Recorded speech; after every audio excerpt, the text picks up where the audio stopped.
Hola, estimados alumnos.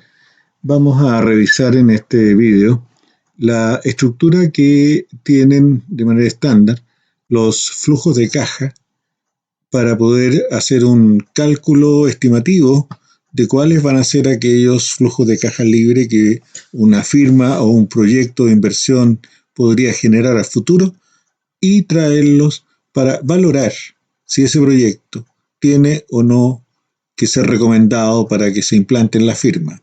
Recordando que esa recomendación va a depender de la creación de valor que pueda generar el proyecto, en cuyo caso será recomendable, y por el contrario, si el proyecto no logra generar valor agregado, tendríamos que dejarlo de lado. Para la valoración de la firma, entonces, suele ocuparse mayoritariamente este enfoque de un pronóstico de flujos de caja libre que luego se traerán a valor actual y sacar el valor actual neto entonces del proyecto. Vamos viendo primero la parte conceptual y luego lo ilustraremos con un ejercicio. Lo primero es definir el flujo de caja libre. Lo tenemos que entender primero que nada que es un flujo de caja operacional, flujo de caja, flujo de efectivo y operacional puesto que está directamente ligado y solamente ligado con la operación corriente de la empresa, vale decir, ¿verdad?, con todas aquellas actividades propias del giro del negocio y no tienen que ver con la forma como ha sido financiado el proyecto, sino que más bien cómo este genera entonces flujos operacionales. Y lo colocaremos después de impuestos, ya que obviamente, ¿verdad?, si esos flujos son de una empresa que está sujeta a una cierta tasa de tributación, es relevante, ¿no?, contemplar cuál es la situación que queda una vez cumplida con esa obligación tributaria.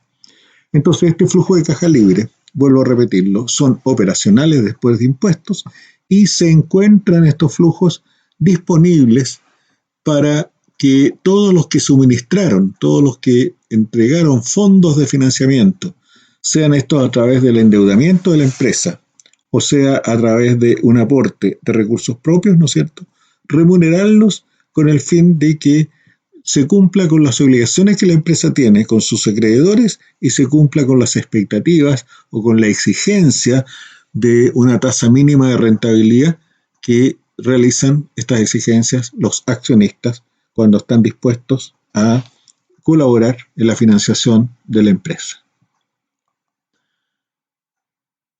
Tenemos entonces una definición de este flujo de caja libre y ahora veríamos de qué manera va a hacer su estructura. Lo típico, lo estándar, ¿verdad?, es que partamos acá de manera similar a cuando uno hace un estado de resultados proyectado, pero no es lo mismo. La primera línea, ¿verdad?, parte considerando los ingresos por ventas. Llamémoslo también, podría ser ingresos de la explotación o ingresos propios del giro del negocio. Esto, por supuesto, va a venir, ¿no es cierto?, de las cantidades que se logren vender por los respectivos precios a los cuales se vendan esos productos. En la segunda línea estamos restando los costos de lo vendido, costos de explotación nuevamente, costos operacionales, y vamos a incluir dentro de estos costos la depreciación, ya que la depreciación, que es una forma contable de dejar constancia, ¿verdad?, que en la medida que se van utilizando los activos que son necesarios para que este proyecto funcione, están sufriendo, ¿no es cierto?, un desgaste, se están desvalorizando y por lo tanto esto que estaba en el activo lo vamos pasando a costos en la medida que avanza el tiempo y el uso de esos activos. Haciendo esta resta de los ingresos menos los costos de explotación, obtenemos un primer tipo de beneficio, que es un beneficio antes de los intereses y antes de la tributación. Vale decir, antes que apliquemos, ¿no es cierto?, la norma tributaria que afecta a la empresa y también antes de que tomemos en consideración los intereses que habría que pagar debido a que la empresa ha utilizado deuda. Vamos a insistir de que nosotros estamos considerando aquí solamente partidas de carácter operacional y por lo tanto los intereses no lo son, ya que eso depende de la forma como se ha optado por el financiamiento de la empresa. A este beneficio antes de intereses y tributación se le suele llamar con la sigla del BAIT o la utilidad antes de intereses e impuestos, UAII, y si lo tomamos con la sigla que proviene del inglés, sería el EBIT. Sobre este beneficio, entonces, aplicamos la tasa de impuesto, que suponemos que va a ser un T%, que se aplicará sobre el byte. Si restamos dicho monto calculado de esta manera, vamos a llegar a un beneficio neto después de impuestos, que sigue siendo un beneficio operacional. Y aquí tenemos, ¿no es cierto?, que cuando restábamos los costos de explotación, dijimos que habíamos incluido dentro de estos costos a la depreciación, lo cual es correcto. Si no la hubiéramos incluido, habríamos tenido, ¿no es cierto?, un beneficio, un byte que estaría inflado, digamos, porque no se le ha descontado este desgaste del equipo. Y por ende, en consecuencia, habríamos tenido que pagar una mayor cantidad de impuestos. Por eso mismo es absolutamente correcto incluir restada la depreciación. Pero sin embargo, también no podemos dejar de reconocer que esa depreciación no implica ningún tipo de desembolso. No hay una salida de efectivo. Y por lo tanto, como estamos nosotros tratando de obtener cuál es el flujo de caja, entonces habrá a estas alturas, ¿no es cierto?, que sumar aquello que habíamos restado en términos de la depreciación en cada uno de los periodos.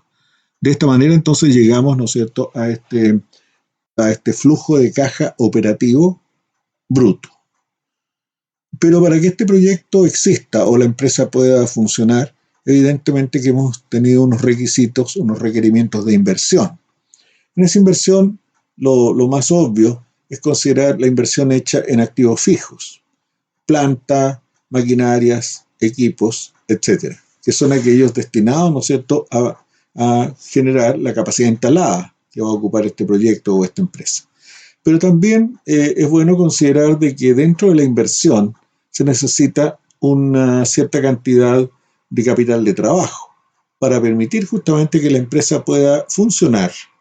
Necesita tener ciertos fondos destinados a capital de trabajo y por lo tanto, ¿verdad?, podría ser perfectamente válido que sumáramos esa inversión en activo fijo, agregándole, ¿no es cierto?, también la inversión en capital de trabajo que sea necesaria.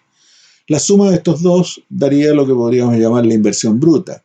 Y entonces, por último, ¿verdad?, si el flujo de caja operativo bruto le restamos la inversión bruta, nos queda finalmente lo que hemos llamado el flujo de caja libre, el free cash flow.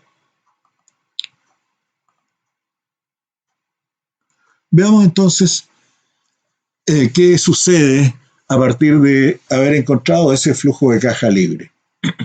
Nosotros lo que queremos es evaluar la conveniencia o la inconveniencia de invertir en este proyecto. Por lo tanto, ¿verdad?, estos flujos de caja libre van a estar repartidos a lo largo de una línea de tiempo, tanto como sea el horizonte de planificación que estemos haciendo. Al estar repartidos en distintos momentos en el tiempo, supongamos a fines de cada uno de los próximos años, ¿no es cierto?, no podemos hacer una operación de suma de estos free cash flow sin haberlos antes traído a una equivalencia en valor presente, para homogeneizar, ¿verdad?, todas estas cifras con una equivalencia en el momento cero. Para eso, nosotros necesitamos contar con una tasa de descuento que sea la adecuada. Y conceptualmente, ¿cuál es esa tasa adecuada? Es lo que le cuesta el financiamiento a la empresa, ¿no?, o al proyecto, si se trata de un proyecto. Y este costo lo podemos denominar como el costo promedio ponderado del capital, que en sus siglas en inglés corresponden a este conocido término del WACC, W-A-C-C, Weighted Average Cost of Capital, costo medio ponderado del capital. ¿Por qué es un costo medio ponderado?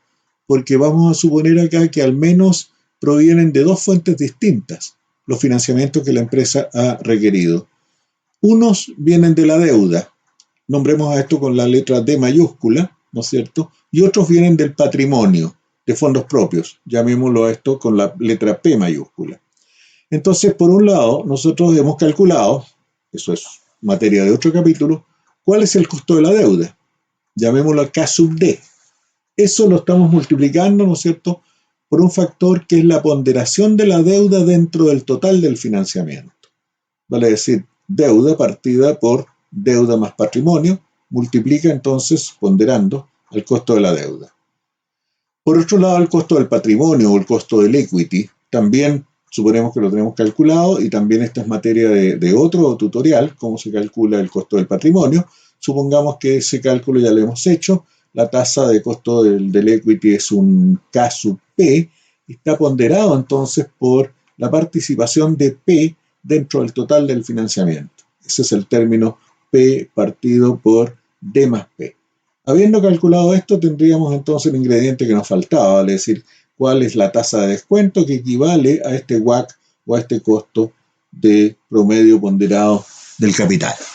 Obtenemos entonces, aplicando esto, ¿no es cierto?, a los flujos libres que hemos proyectado para los distintos años de la vida útil del proyecto, obtenemos un valor actual, ¿no es cierto?, que está indicándonos, siempre y cuando salga un número positivo, que este proyecto vale la pena, puesto que le agrega valor a la firma. En la medida que el proyecto se implementa, la firma vale más con el proyecto que antes de tener el proyecto.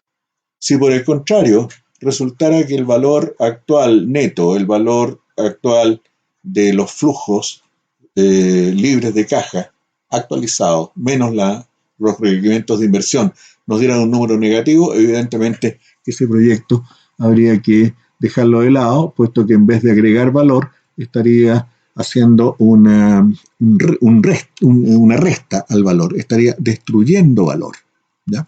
De tal manera que podríamos, ¿no es cierto?, ya llegar a una conclusión en cuanto a la conveniencia o no del proyecto, basándonos en esta estructura, en este cálculo de los flujos de caja libre.